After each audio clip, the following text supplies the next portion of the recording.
Okay, so let's start with the introductions for lesson 3. So I believe that that I was able to discuss lesson 1, lesson 2 already of the unit 2. So this will be the last discussion for unit 2, and then you're ready for your next quiz, which will be on, if I'm not mistaken, if it's possible, then on Monday. That would be on February 3 and February 4. And then afterwards, you'll have your exam somewhere in 6 and then 7. So please make sure that you'll be able to study the entire module from the entire lesson from unit 1 hanggang unit 2, because all of those lectures will appear on your examination. Okay, the overall items for your exam is most likely 100 items, but it's 50 items times 2, so definitely it's 100 points overall. So let's start. Ang dami kong sinasabi. So, lesson 1. Lesson 3. The essential elements of poetry. Poetry may now have seemingly turned to be a niche only for the elites and scholars, which alienates the ordinary. But it has continued to find its way in the small gaps from the pompous,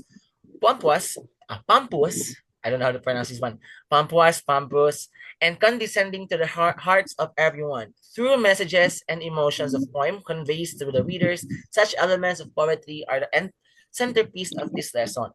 So just like in any other concepts, no, making a poem has also its elements. So kumbaga, if one of these element is absent, then definitely the poem is lacking. Okay, may kulang sa kanya. So for the essential elements of the poetry, we have 5 elements. 1, 2, 3, 4, 5. Okay, let's start with the theme. So the theme is the main idea or the underlying meaning that is continuously developed throughout the poem. In poetry, the subject is not exactly its theme. The subject serves as the foundation of your poem. Excuse me. It naturally becomes the topic where you navigate. On the contrary, the theme is essentially the universal values expressed in relation to the object. So the theme is different from a subject. Kailangan tandaan yan ha. Iba ang subject, iba ang theme. If we're going to explain or to distinguish a theme from a subject, the subject is the focus of the poem. On the other hand, the theme is the message of the poem.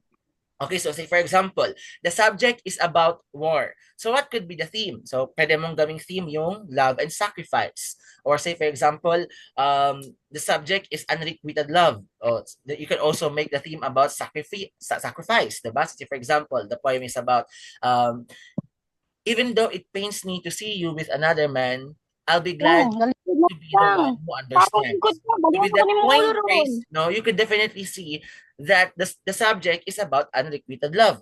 But the theme of the poem is about sacrificing for the one you love. That is the theme. Kumbaga, ano yung underlying message doon sa poem? Okay, so the next one is images. Traditionally, the word image is related to visual sights, things that a reader can imagine seeing, but the imagery is much more than that. It is something one can sense with their 5 senses. Poets use figurative language in order to create images that give poems their vibrancy and meaning.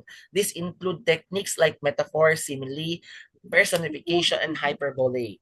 So do you remember, guys, when I taught you about sensory details? So those things on sensory details are being utilized rather here in the elements of poetry, specifically in images. No, so if you're going to create a poem, one of the basic element is for you to make sure that your readers will be able to feel, to sense, to see, to hear whatever you want, whatever you're seeing inside your poem. Okay, so for example, the aroma of the fresh baked bread. See, so that's an example of olfactory or yung sense of smell, 'di ba? Or yung parang last example natin, the roughness of the bark of a tree. That's an example of an images. So, pag sinabing images, this is basically the presentation of the things that the author sees in his imagination, and it should be able to allow the reader to see that as well. no, in order for the reader to be able to connect with it, no? Kasi kapag hindi yun nagagawa, pag wala yung images, no, kumbaga parang mahihirapan intindihin ng reader yung poem. Okay? So, a good example would be the Humpty Dumpty song. Originally, it was a poem, diba? Humpty Dumpty went up the hill to fetch a pail of water. And then, so you'll be able to see that someone is really going up the hill to fetch the pail of water. And then, Jack fell down. Jack and Jill pala yun, hindi pa rin Humpty Dumpty. Jack and Jill went up the hill to fetch a pail of water. And then Jack fell down and broke his crown, so Jill went tumbling after. So the reader was able to imagine that Jack definitely fell from the hill, and then Jill went after. So that's an example of images. So the next one is tone. The tone is the attitude of the poet towards the subject is its tone. Generally, it is conveyed through the choice of words or standpoint. The tone is literary device that conveys the author's attitude towards the subject they're writing about. It might also reflect how they feel about the intended audience. That could be a single specific reader or a group of people. The tone influences how the reader interprets the subject, the narrator's attitude, and which parts seems the most important.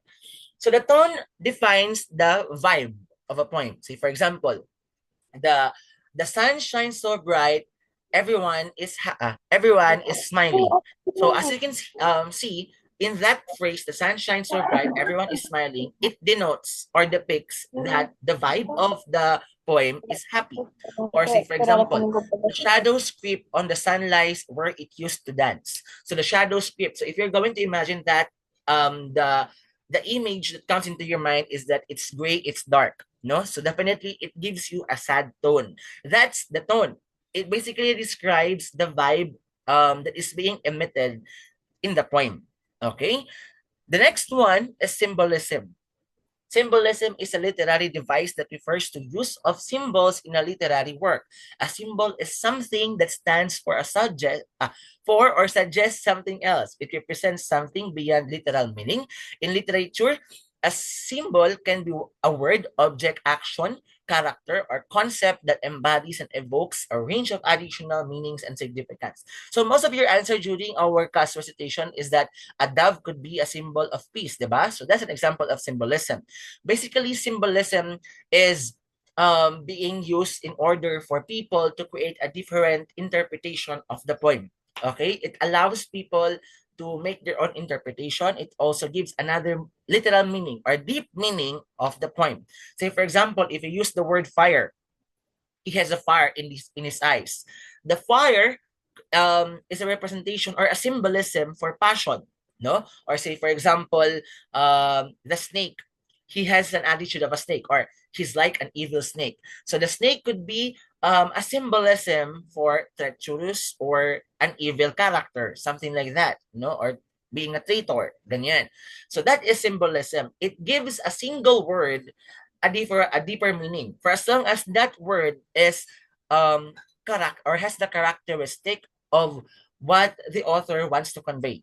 Okay? And the last one is repetition. So repetition in poetry is a writing technique that includes different kinds of repetition, including the repeated use of specific words, the reappearance of a given word at the beginning of each line, or the return of a previous idea at a later point in the poem. So repetition is I wouldn't say that it's usually seen in all poems, but most of the basic poems, no, has repetition. Bakit? Kasi para mas madali siyang matandaan, mas madali siyang i-recite, no? So a good example for this one is, say, for example, as I was chased by a big tiger, okay, say for I run and run and run in order to survive. The word run has been repeated 3 times. That is a repetition, no? So ano nga ba yung purpose ng repetition? It gives an emphasis, no, to the theme that it wants to convey. No, say for example, if it's wanted to emphasize determination, that could be used in repetition. So example is I climb, climb, climb, or rise, rise, rise. That's an example of emphasizing determination. Okay? So ganun ang ginagawa kapag gusto mong madali matandaan yung poem mo. You use repetition. Okay. Questions? None, sir. None? Na. Sure? Yes, sir. Okay, if wala ng question, then give me a virtual heart. Sure kayo ha? Mag-quiz ako next meeting. Okay, ready na sila mag-quiz. Okay. So, since most of you already have already understand, so again, reminding the detail section to watch the video of our Zoom session for lesson 2. Okay, I will be sending to you guys ngayon after ng session natin. So, for your second performance task, I want you guys to create a poem. Okay? The poem should follow this one. Okay? It should have the essential elements of poetry. Okay? So you choose what subject you want to use. Okay? And then afterwards, the poem should also follow the different types of rhyme schemes. Okay? So you choose whether you follow alternate rhyme, monorhyme, or chained rhyme. So if you're going to follow the alternate rhyme, make it at least it has four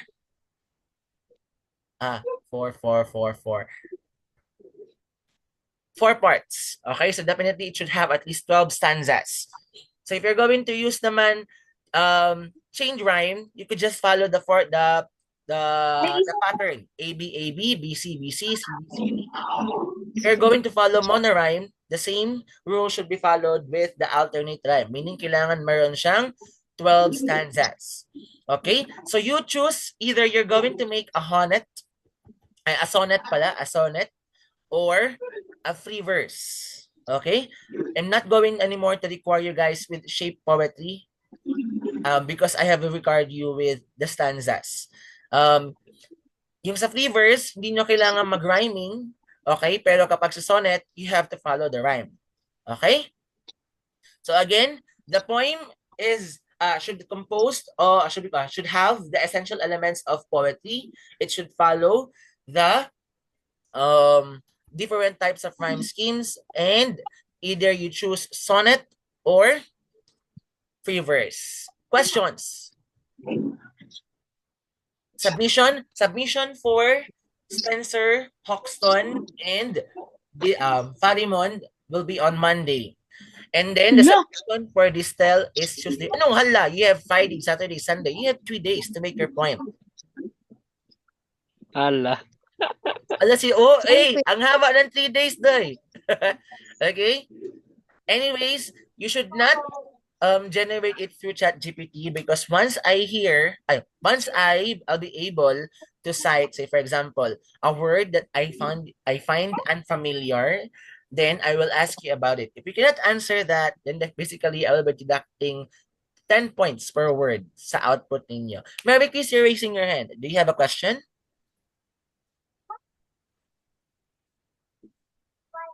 Hoy, Mary Chris! Sir, You're raising your hand. Do you have a question?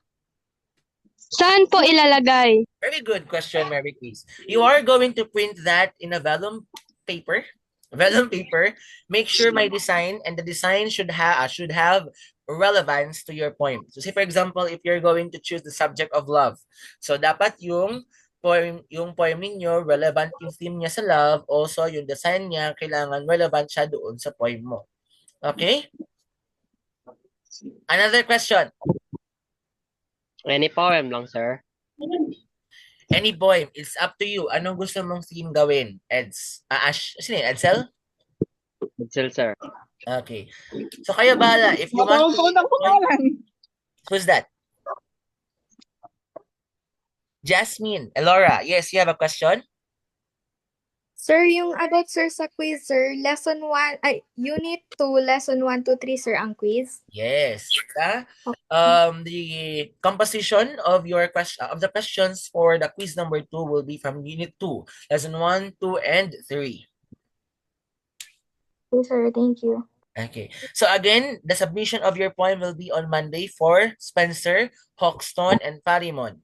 For Distel, your submission of the poem will be on, Distel pala, on Tuesday. Late submissions won't be accepted anymore. So kahit walang deduction, okay? Automatically zero for your Yes, sir. performance task number 2.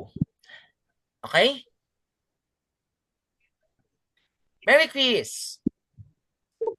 Yung quiz po, sir, sa Monday din po. I think yung Spencer sa Wednesday. Since Sa Monday Wednesday din. is flag ceremony. Yung Hoxton po, sir, kailan po yung quiz Hoxton, ng Hoxton? Monday, and Monday, pati Falimon. Monday. Wednesday na din, sir. Yes. Go, guys. Pass ko lang ulit, sir, kasi na-late po ako sa pagpasok. Bali, ilang items po, sir? Okay. And ewan ko, ayun magawa ko. If I would be able to make 50 items, then you'll have 100 points quiz. Pero if hindi mag-abot, siguro most likely it's somewhere 40 or 45.